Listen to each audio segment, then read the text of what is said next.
Assalamualaikum warahmatullahi wabarakatuh. Alhamdulillah. Wassalatullahi wassalamuhu ala rasulillah Sayyidina Muhammad ibn Abdillah wa ala alihi wa ashabihi wa mawala. Amma ba'd. Yang kami cintai kaum muslimin dan muslimat, ahli iman, yang semoga senantiasa dijaga oleh Allah dari segala hal yang menjadi sebab Allah murka, dan dimudahkan oleh Allah untuk menjalankan perintah-perintah Allah. Wahai hamba-hamba yang beriman, ketahuilah bahwa tanda hamba yang dicintai oleh Allah adalah hamba yang dimudahkan untuk menjalankan perintah Allah dan dimudahkan untuk menjauhi larangan-larangan Allah. Maka bersyukurlah jika Anda termasuk orang-orang yang dimudahkan oleh Allah untuk kebaikan. Dan bersyukurlah jika Anda termasuk hamba-hamba yang dijauhkan oleh Allah dari segala bentuk kemungkaran, kemaksiatan. Dan jika Anda golongan hamba yang kelompok pertama ini, maka ternyata tidak cukup. Anda harus tengok di dalam diri Anda sendiri untuk mengetahui tanda ketulusan di dalam diri kita, di dalam mengabdikan diri kepada Allah. Yang sudah ahli sholat, yang sudah ahli puasa, yang sudah menjadi ahli-ahli ibadah, hendaknya melihat orang lain yang belum melakukan kebaikan atau belum melakukan sholat. Bagaimana perasaan hati Anda di saat melihat saudara kita meninggalkan sholat? Kalau ternyata Anda di saat melihat hamba yang meninggalkan sholat, lalu Anda cuek, tidak peduli, maka ada dua kemungkinan. Anda sendiri tidak mengerti begitu bahayanya orang meninggalkan sholat, atau Anda sudah tidak punya cinta kepada sesama hamba-hamba yang beriman. Jika Anda termasuk orang yang tidak mengerti tentang bahayanya orang meninggalkan sholat, maka ayo kita belajar bersama pada kesempatan ini.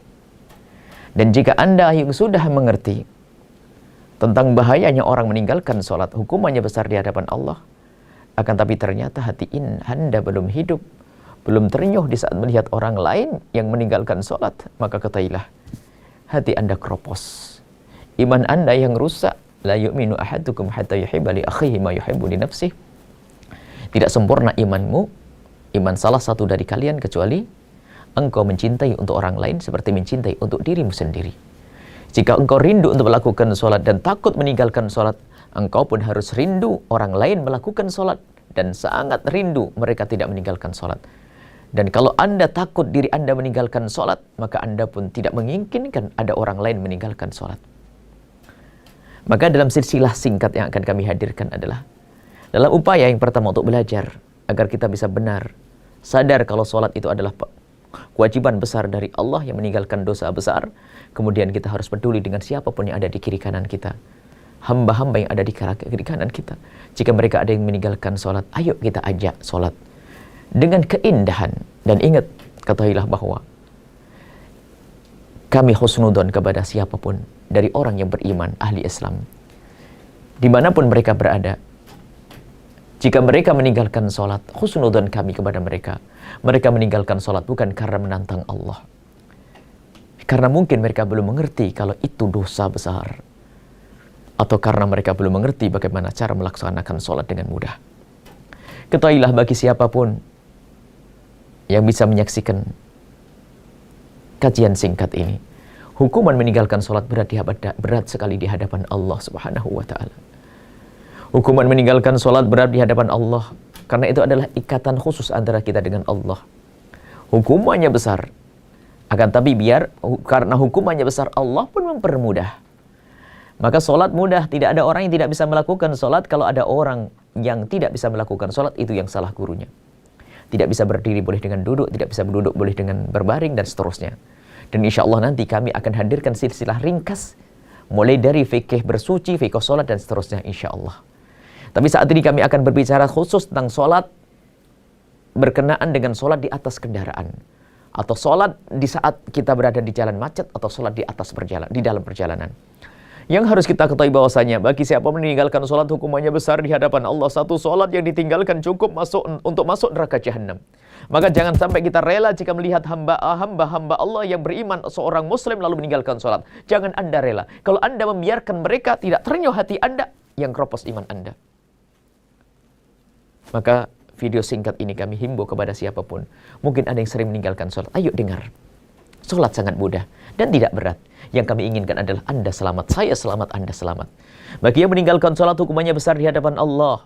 Kalau ada orang meninggalkan sholat, nih hukumannya. Bagi hamba yang meninggalkan hamba Allah yang beriman, yang mengaku dirinya beriman, lalu meninggalkan sholat, ada dua kemungkinan. Dia meninggalkan sholat karena meyakini sholat tidak wajib. Mengatakan sholat tidak wajib, murtad, dia keluar dari iman. Dan dia akan mati dalam keadaan tidak beriman dan dia neraka selama-lamanya. Yang kedua adalah orang meninggalkan sholat karena malas-malasan. Disuruh sholat malas. Akan tapi ketahuilah, biarpun malas-malasan, dosanya besar di hadapan Allah Subhanahu wa Ta'ala. Dosanya sangat besar. Menurut tiga madhab, dosa besar tapi masih dianggap sebagai seorang yang beriman. Tapi kalau tadi meninggalkan sholat karena dia menganggap sholat tidak wajib, dia dianggap sebagai orang yang murtad, tempatnya di neraka jahanam, murtad, na'udzubillah. Tapi bagi orang yang meninggalkan sholat karena malas-malasan, menurut madhab kita Imam Syafi'i, madhab Imam Malik dan Imam Abu Hanifah, yang meninggalkan sholat dengan malas-malasan, asalkan masih meyakini sholat itu wajib, maka dia masih disebut sebagai orang yang beriman, orang Islam. Dan ketahuilah bahwasanya dosa besar, dia melakukan dosa yang sangat besar dan sangat besar. Dan semoga jika ada di antara yang menyaksikan video ini, menyaksikan acara ini, semoga jika mereka orang yang sering meninggalkan sholat, di esok hari dijadikan oleh Allah ahli sholat. Sungguh kami tidak rela jika Anda di neraka jahanam. Ayo kita melakukan sholat. Sholat sangat mudah. Dan jangan sampai ada di antara kita yang meninggalkan sholat. Dan bagi yang dianggap sebagai murtad, kalau ada hukum Islam ditegakkan, maka hukumnya adalah dibunuh. Karena apa? Dia berkhianat kepada Allah Subhanahu wa Ta'ala. Dan dikubur di tempatnya kuburan orang kafir karena dia murtad. Dan bagi yang kedua tadi, yang meninggalkan sholat karena malas-malasan, maka menurut Imam Ahmad dianggap sebagai seorang murtad. Tapi menurut jumhur ulama madhab kita Imam Syafi'i, Maliki dan Hanafi dianggap sebagai seorang muslim. Dihukum tetap hukumannya berat, dipenggal. Tapi yang memenggal tidak semua orang. Ini ada negara yang menegakkan. Kalau tidak diajak tobat dulu. Tapi diajak tobat dulu. Kalau sudah tobat beres di hadapan Allah. Kalau dipenggal masih dianggap sebagai seorang muslim dan didoakan. Tapi kami tidak ingin ada yang dipenggal lehernya. Sebab diajak bertobat dulu. Dan sungguh ketahuilah, ancaman untuk penggal itu bukan tujuan, akan tapi untuk memberikan komando, memberikan warning atau peringatan agar semua orang berhati-hati urusan sholat. Takutlah kepada Allah. Ayo kita belajar. Khususnya bagi Anda yang sering bepergian, jangan sampai ada di antara kita ada yang meninggalkan sholat. Insya Allah kami hadirkan di silsilah berikutnya bagaimana kita sholat di atas kendaraan dengan mudah. Semoga Allah menjadikan kita ahli sholat. Dan siapapun yang pernah meninggalkan sholat, semoga diampuni oleh Allah, diampuni oleh Allah, diampuni oleh Allah, dan di esok hari jadikan ahli sholat, sehingga kita bersama-sama selamat, dan semoga kita kelak dikumpulkan di surga bersama Nabi Muhammad sallallahu alaihi wasallam. Assalamualaikum warahmatullahi wabarakatuh.